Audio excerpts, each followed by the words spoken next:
Sa Sabado ang alis ni Alden Richards papuntang Canada para samahan si Catherine Bernardo sa shooting ng inaabangang reunion movie na Hello Love Again. Hindi nakasabay si Alden na lumipad kay Catherine noong Miyerkules ng madaling araw dahil marami pang kailangang tapusin sa bansa ang kapuso aktor.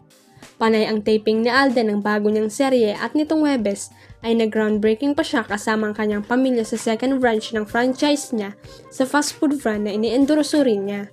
Noong 2019, binuksan ang first branch sa Viñan, Laguna ng business niyang iyon at after 5 years ay magsisimula ng i-construct ang Santa Rosa branch.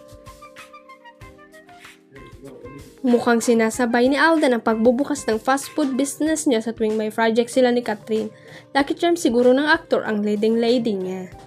Kung matatandaan, halos sabay ang soft opening ng Viñan branch niya sa first shooting day nila ni Kat ng Hello Love Goodbye sa Hong Kong noong April 2019. At 2 araw bago sila mag-shooting ng Asia's Phenomenal Superstar sa reunion movie nila, ay na-groundbreaking ceremony naman sila ng Santa Rosa branch niya na sinisimula na rin ang construction.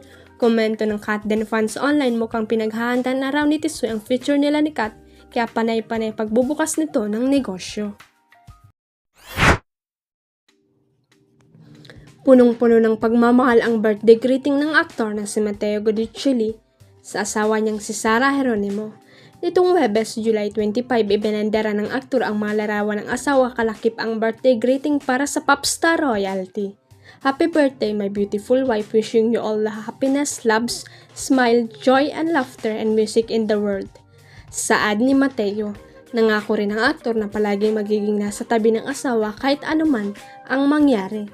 Sabi pa ni Matteo, I will always be here, right beside you to support you and I'll be cheering you on as you chase your dreams. Continue living with a pure heart and always remember anything is possible. I love you. Marami rin naman sa mga kaibigan ni Sarah at Matteo ang nag-comment upang bumati ng maligayang kaarawan sa singer-actress. Happy birthday Sarah, sabi ni Carla Abiliana. Pagbati naman ni Jordy Ann Santos, happy birthday baby girl. Happiest birthday Sarah, sabi naman ni Bianca.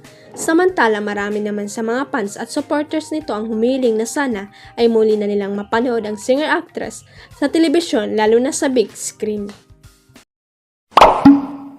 Huwag kalimutang i-click ang subscribe button at i-ring ang notification bell para sa latest at legit chika updates.